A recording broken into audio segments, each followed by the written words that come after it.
What is up, you guys? It's your girl Kayla, aka Pineapple Mommy, and we are back with another video. If you are new here, before we even get into it, welcome. If you're returning, welcome. I appreciate every single one of you guys that watch these videos, whether you stay or not, whether you subscribe or not. I appreciate every single one of y'all. I'm just grateful that you chose to click on my content.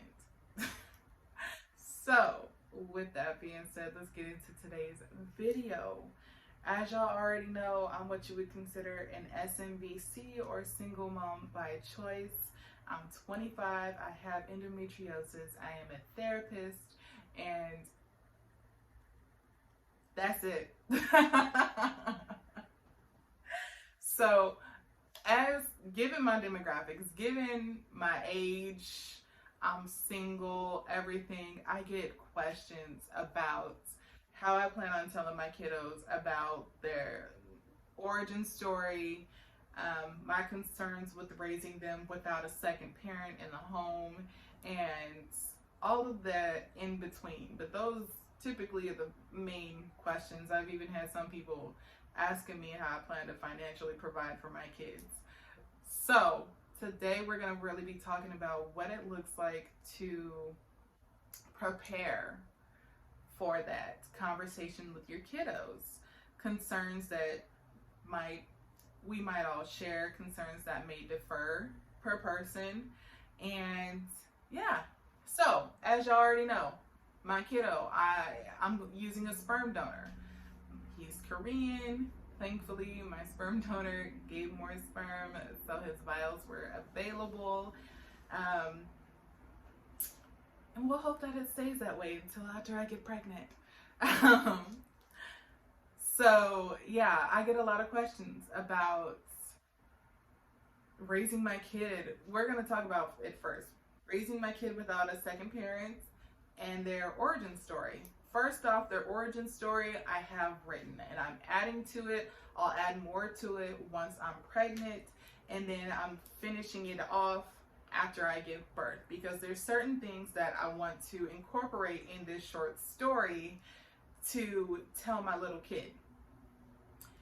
The target audience that I'm writing it in is for those like 3-year-olds, 4, 5, 6, very, very small age, because that's around the time when they start asking those questions. They want to know their origin story because they're starting to go to daycare or pre-K or kindergarten. They're starting to see their friends, whether they have 2 moms, 2 dads, 1 mom, 1 dad, grandparents, whatever. They're going to see that they're maybe different than other kids, or the same, because there are a lot of kids that are raised with just 1 parent and they may not have access to that second parent for whatever reason. So those questions are natural. Everybody wants to know their origin story. That's why little kids want to know what time they were born. Adults want to know what time they were born and what was like me, I'm asking my mom, like, what was your labor like? Not because I feel like we're going to have the same labor, but like I would like to have some sort of idea of what I'm getting into, So I'm writing a story. I haven't settled on a title quite yet, but I think it's going to be like The Queen's Search for an Heir or something like that. And it's really cute. I think it's really cute. I'm not publishing it, by the way. It's just going to be for me in my household, my kiddos, and as I have more kiddos, I'll be able to adapt that and add kids to it, basically. Same with adoption. I don't really have an age preference quite yet for adoption. Preferably younger, but I know there are a lot of older kiddos that need to be adopted too. So they're not really going to need a book. They're going to know. They're going to be very aware of their situation. So yeah, I just want to kind of have something so my kids know their origin story, and so we can expand on it as they get older. As they get older, they'll be able to process more and take on more. And so this is really something that's created to grow with them and that can adapt with them. And that's my plan for right now. Whether I follow through with it and tell them about it really just depends on my own kiddo and their personality, you know. Every kid's different, so maybe an origin story in a fairy tale book may not be the best for my kid. I'm hoping that it is, but that's the point of being flexible. It's the point of being a flexible parent. So that second part that I do get though is raising my kid without that second parent. I'm praying that my kid doesn't get angry or, you know, go through these phases of like anger or resentment towards me for choosing to have them without having a second parent. But if so, it is what it is. And thankfully I'm a therapist. I may not therapize my kiddo, but I'm trying to gain as much understanding about that as kids grow older now. That way, whatever happens, whatever comes, I'll be able to meet my kid where they're at, let them know that their feelings, their thoughts are valid, unless, you know, they're negative ones of being unwanted or whatever, and then those aren't valid. Those are their trick. But just knowing how to meet my kiddo where they're at and trying my best to mentally prepare myself for the day that they want to have a full-on talk and they really want to get down to nitty-gritty. I'm not going to be telling them about the hysterosalpingogram and a speculum going into hoo-ha. Like, they don't need to know that. But if they really want to know, hey, what about this biological parent do I have? Will I have access to them? What do we know about them? You know, those kind of questions. Those are the ones that I'm trying to prepare for. And I feel like being honest with them is the best route, because for me, I can't keep up a lie. Lies give me migraines. They're too much work for me. It's too much work. I can't do it. And then why am I going to lie to my kid? Like, if I lie now, they're going to find out later. So I'm just going to be real with my kiddo, keep it real with them, and let them know, hey, your biological donor is anonymous, or they're an open donor. This is what we know about them. This is what we can find out. And, you know, this is where we're at. I know for me, my donor is anonymous. The open donors that I did find had issues with them, so I did not go with them. Just because I want my kiddo to know who their donor is does not mean I'm willing to risk them having medical conditions that could affect them for the rest of their life or cause a short life.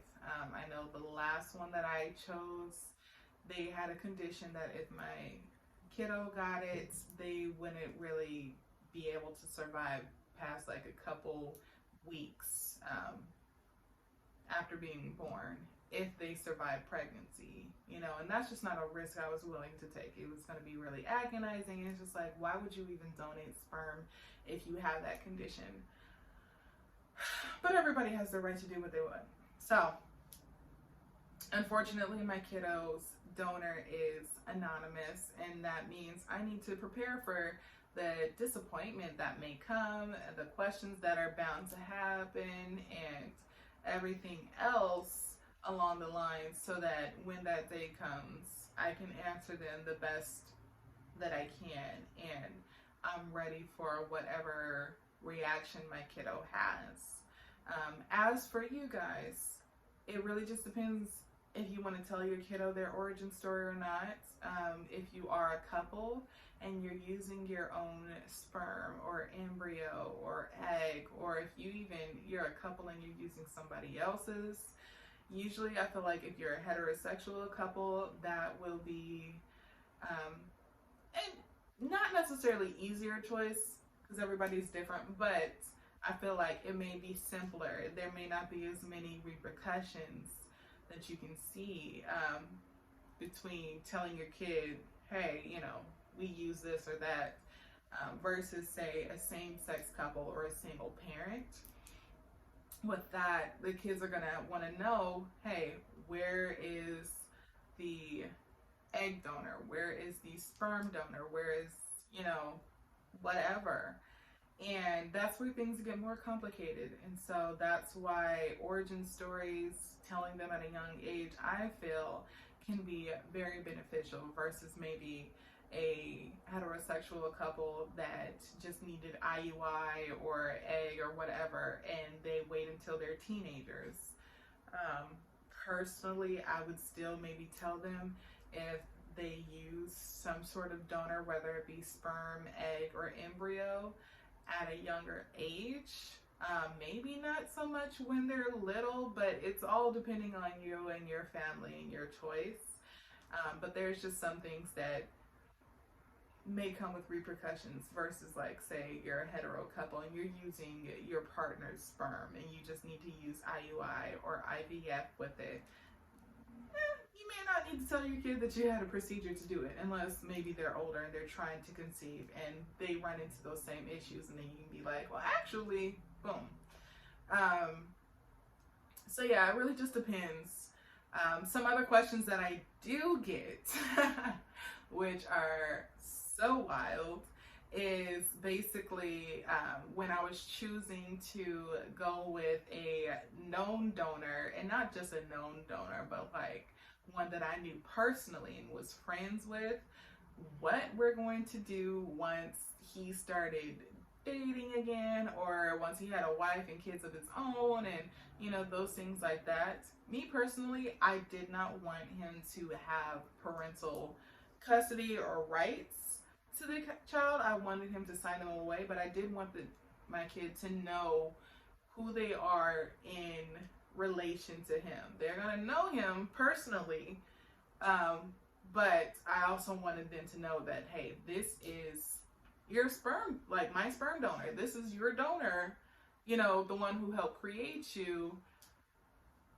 He's here, he's accessible, I know him, I trust him, so we can build a relationship with him. You grow up having a relationship with him. You could even call him dad, but it was, so my story would have really adjusted more to that.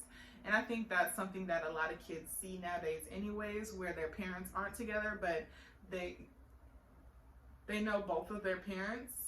And there aren't really too many questions because it's so common.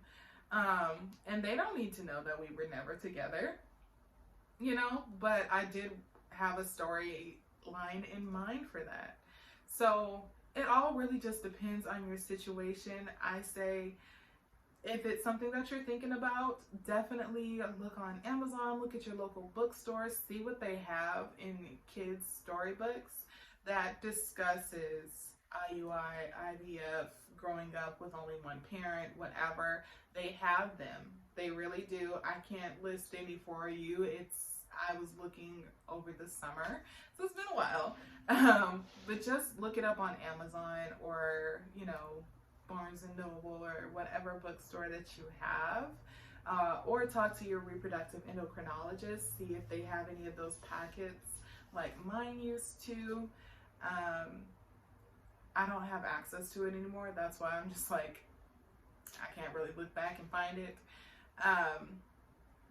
But see what's available to you. You know, do some digging, see what's available, read the books. They're typically cheap, if I'm remembering correctly. They're really cheap. And sometimes you could get them on the Kindle app for free, I think, depending on if you went through Amazon and what they had. So look at the books, see if that's something that you're interested in. If so, you could use one of those books and it'll be fine. Or if you're more artistic or, you know, into creative writing, then you can work on writing a book for your kiddo. So those are some options. I wanted to just kind of reiterate what's going on, what my plan is, and answer some more questions that I've gotten. I'm not too worried about raising my kid as a single parent. I'm not too worried about telling them their origin story, why they don't have a biological father in their life. It's not really something I'm too worried about anymore. It used to be that I was, but the more I learn about this and the more I study, you know, the less scary it seems. I've just kind of been blessed to where, as a therapist, I'm able to get certain trainings and go to certain workshops for my credentials and stuff like that at my job. So, not towards my credentials, but towards like credit hours and things that I need that my job provides. So I've been able to sit in those and kind of get a better idea of what I may be looking at. They may not be specifically for my situation, but I'm still able to glean knowledge from them and apply it to my life. And it's something that I do plan on sharing, after I'm pregnant, after I give birth, as things progress. I do want to be able to share that on this channel for anybody else that may have those questions. So yeah, if you would like to know more, if you have any questions that weren't answered, go ahead and comment them down below. If you like this video, go ahead and give it a thumbs up. And don't forget to subscribe and hit that notification bell so you are notified next Sunday when I upload. I'll see y'all later.